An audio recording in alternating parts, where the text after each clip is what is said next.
Good morning, stretch. Reach for the stars.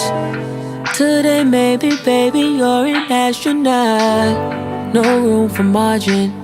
My fears are starving. The saints still marching. I am the harvest. And God got flowers for me. God got flowers for me. God got flowers in me that never meant a vase. Just roasting in shades. You can lay inside your faith. This kind never fades enough. Hello YouTube, welcome to my page. This is your girl Aisha over here at Share My Tea. Getting ready to get into me knowing you, and of course you getting to know me. This is my first official video that I'll be posting, and today I would like to share a poem that I wrote back in 2019 and go into our first discussion topic that I have on my mind today. So get you a seat, grab you some tea, and let's get into it. So the name of this poem is The Transparency of My Tranquility. It is transparent. Love is definitely a part of me. Easy, hard, even that love that is hard to define. With open arms, this heart of mine always has me in a fucked up frame of mind. Stuck in a bind, and having to remind that others' love is not defined, shaped, or level as I. So caught up in efforts of endless nothings, neglect and abuse, entertain and amuse the reality of really playing the fool. Being always second best, ignoring interest, giving was so poorly invested. Approach of the show always different from the last, for credits cast in the same smoke of folktales, selling dreams in streams of promises that sours and expires, worth nothing, once again discarding. Afraid that shelf life would harden, blacken, even frighten the ability to love again. So a continuous push, never a pause, or genuine time allowed to collect and relate to the trueness underlying the definition of true faith. Somewhere lost I myself, stopped loving me. It is transparent. Love is definitely a part of me. Easy, hard, even that love that is hard to define.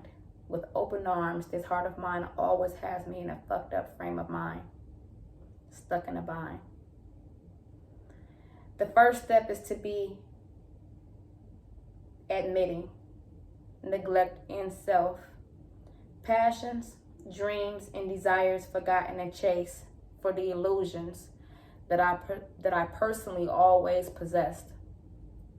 Searching for something or someone to provide, placing my self-worth on the front line and using that and losing that battle every time. There is no bottom to the pitfall. The shallow hole only one has buried, and now must crawl above to once and for all, accept and fall passionately in love. Restructure, remold, regrow avenues and paths into the transparency of my tranquility. One step, one way, one day at a time.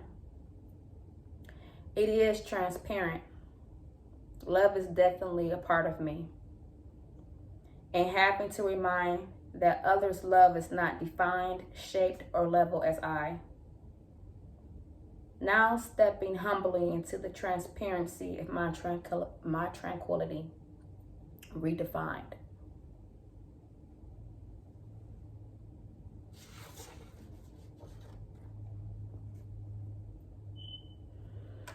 So let that just simmer for a minute. Let you kind of, get your head around it. Hopefully it was clear enough. Excuse me.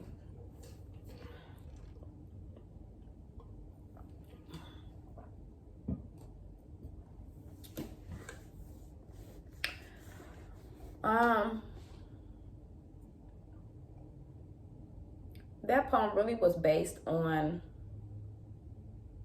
expectations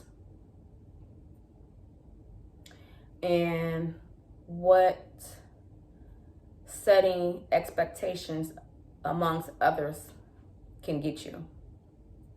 That's the platform of where that came from. That was a relationship that failed, and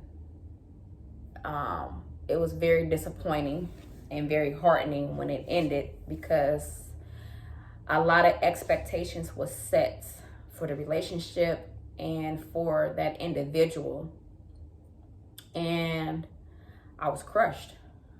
It took me to the very bottom of my core,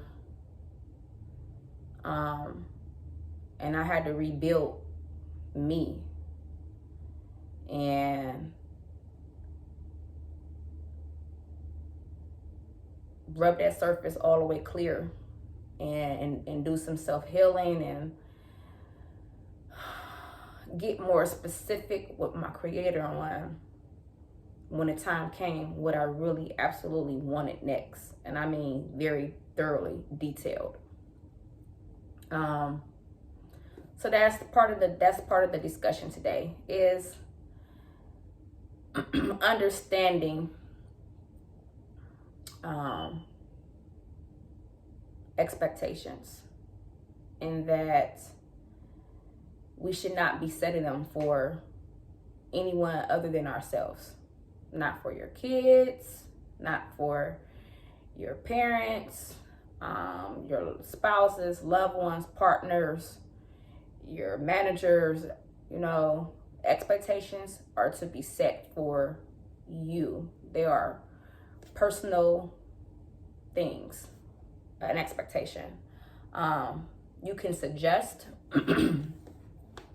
you can advise, you know, things to other people, you know, but when you expect something, especially when it's not even something of them, you'll be disappointed every time. Every time.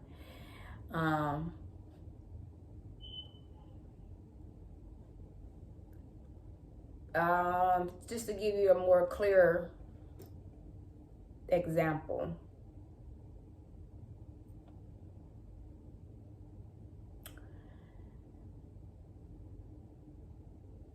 you may be the one who's always coming home and cooking dinner, but you're tired of being the one always coming home and cooking dinner. And you express to maybe not just your spouse, but also maybe children who are of age to at least be able to take something out to cook, or the spouse who can't have prep before you got home to help with the process of cooking. And every time you get home, there's nothing out. There's no one prepping. There's no one starting to get things prepared for you. Like, so every day you're coming home talking and fussing about that same little thing. And every day when you get here, it's the same result. Nothing. But you're highly upset every day over this same issue that you're talking about every day to the household. You're getting yourself upset every day because you're setting this expectation. You're expecting them to do something that they're not going to do, that they haven't been doing. No matter how many times you talk about it, they're not trying to do it. It's just not a formality. It's not something that, I don't know what's the better word, but it's just not happening. It's not. And the only way to get around that frustration and get around that disappointment is to not expect it, if that makes any sense. But what you can do is suggest it. and not go home and walk in that door with the expectation of it better be done, because you're probably going to be 9 times out of 10 disappointed that it's not. But if I suggested, hey, maybe on Mondays and Wednesdays, if you could help me out, I would greatly appreciate it if you could prep for me. Kids, on Thursdays, you'll be helpful for mom if you can go ahead and have something out of the freezer, some type of meat unthawing. So when I come in, I can start cooking right away. I would really appreciate it if we can kind of get that into a routine. Put it on a schedule or put a reminder in your phone, and try to implement that on Thursdays. Try to remember to take the meat out. But if you go in expecting something that is not of a core, you'll be disappointed. I'm trying to think of something else that's more related. Okay, let's go here. Maybe this would be a little bit better. I love flowers. I love them to death. I could probably take a bouquet of flowers maybe 3 or 4 times a week, like a fresh bouquet. Just, here, wife, here you go. Just thinking about you. Do I expect that? No. Because I know that's not the person that I'm with, mind frame or thought process or love language. So therefore, I don't get myself worked up. I'm not expecting flowers. Even though I may want them, I'm not expecting them. Now, if I walk in here and I got a bouquet of flowers, I'm surprised. I'm greatly appreciated. Am I going to start expecting that every time? No. Because then I'm going to be disappointed. I can only expect from my mate, my kids, of what I know of them. Some of it is kind of hard to explain, but hopefully you're kind of following me. And y'all kind of get the logistics of where I'm going. It's just, it makes it easier when you understand how to separate expectations from others and put them on yourself. It makes life flow a little bit better, and it takes stress levels down. I feel like a lot of relationships and a lot of households go through a lot of havoc because there's too much expectations placed on everyone from every which way. Whether it's sister to brother, brother to sister, they expect certain things. Husband and wife, wife to husband, mother to child, child to mother, or parent, and we can't put that pressure on ourselves or others. I expect myself to get up every day and be humble. I expect myself every day to get up and treat other people the way I want to be treated. I expect to get up every day and be prosperous and be grateful for what I have. I can't expect that from the next person, especially if that's not something that is of their core, of their nature. I can only expect them to get up every day and be and do and follow as they do. But I can suggest, try to have a better attitude today. Try to have a better outlook. Try to be a little bit more patient. And those are just suggestions, especially if I know that I have a person within my being, in my household, that isn't patient. Doesn't understand how to be optimistic, and they're pessimistic all the time. It's just suggestive that I can suggest or advise, but to expect will be too much. It's a personal letdown for yourself. So I hope that it's like inspiring, inspirational to someone. And I hope that I explained it in a way that it was receivable. It is like a big issue within our lives that I don't think people actually take a look at and kind of try to figure out and understand why they're always angry. You know, why am I always mad at this person?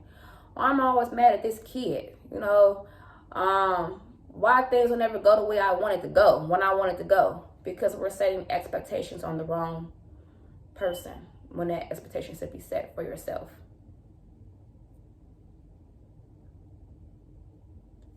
So I hope that helps somebody. So let's get into who this person is, giving some jewels, some knowledge today, sharing some of this good poetry. My name is Aisha, and Aisha has been down many walks of life, and I plan to share a lot of experiences through conversation to get opinions on different things, because I feel like it takes a community, it takes a village to get through life. Sharing our experiences and life events, definitely testimonies to someone else's life and experiences. Someone could be watching this and going through something right now and needs the word that I am expressing and sharing. Never here to judge anyone. That's not my place. I feel like to each his own. Whatever makes you happy, makes you happy. We only get one life, and we all understand the concepts of right and wrong. So, do what makes you happy. I'm not your maker to judge you. Therefore, I do not want judgment passed on me as well, because you have not walked in my shoes, nor have I walked in yours. So my page is completely transparent and is here to share that transparency and give you raw, real, and hopefully touch somebody that needs it. I am a mother. I have 9 children amongst me and my husband. 4 grandchildren amongst me and my husband. I have been in my relationship with my husband for 4 years, and we've been married almost 2, coming up in October. And when I tell y'all it's a daily battle, it's a daily battle. It is work, constant work. Trying to be your own person, as well as trying to be a parent, as well as trying to be a spouse. If you kind of remember the words in my poem, and like I said, I wrote this in 2019 and it still applies today. Sometimes we get so caught up in wearing our different hats that we lose sight of me, I, you. And I am at a point now, hitting mid-40s, where I have to get back to me. I have to, start looking again at my expectations for myself. What do I want to do? Where do I want to go? What legacy do I want to leave? And how am I going to get there? In between wearing these other hats. So with that being said, I'm getting ready to have gastric sleeve surgery. I have been struggling with weight loss for quite a while, about 15 years, up and down the yo-yo, up and down, small, big, big, small, and have researched this surgery for many years in the background on top of some other cosmetic type of surgery, and it felt like in the long run this was going to be the better way. And I said this is going to be the better way for me because I have underlying health conditions that I want to get rid of. So I'm pre-diabetic, I have high blood pressure, high cholesterol, My BMI is to a point right now where I'm considered to be obese. I'm only 5'3", 5'2.5", 5'3". And I want to get healthy. Like I said, I have 9 children, 4 grandchildren. I want to be here for them for the long haul. I want to be able to do things with my grandchildren that I was not able to do with my children. I want to spoil them rotten. So I want to show them and travel and, do those grandparent lovely things. And I want to be here for as long as I possibly can be. And if that means improve my health, I need to improve my health. Just to give you an oversight of, where I am today. I have no undergarments on, just my underwear.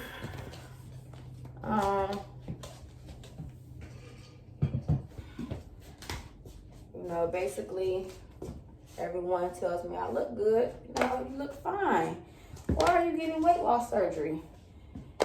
Because I am overweight for my height. My BMI is unhealthy, which is making me have the underlying health conditions. It's not, the shell of, it's what's going on in her as well. I want to be as healthy as I can. That means I need to slim down. Then I want to slim down. And I feel like this surgery is going to give me that push that I need, with me being at the age that I am. And it's just harder to get the weight off at this stage of life. So I will be taking you along on this journey with me. Right now, as of today, I have 3 weeks and 3 days before surgery. My surgery date is for next month in August. I'll keep you posted. I don't want to give the exact date, unless you kind of do the math and figure it out. But until I actually get there, but it's slowly approaching, and I should say fastly. Time is kind of like moving kind of quick. This month of July is almost over. But right now I'm in the midst of preparing, getting my shakes together so I can get ready for my fast for pre-op,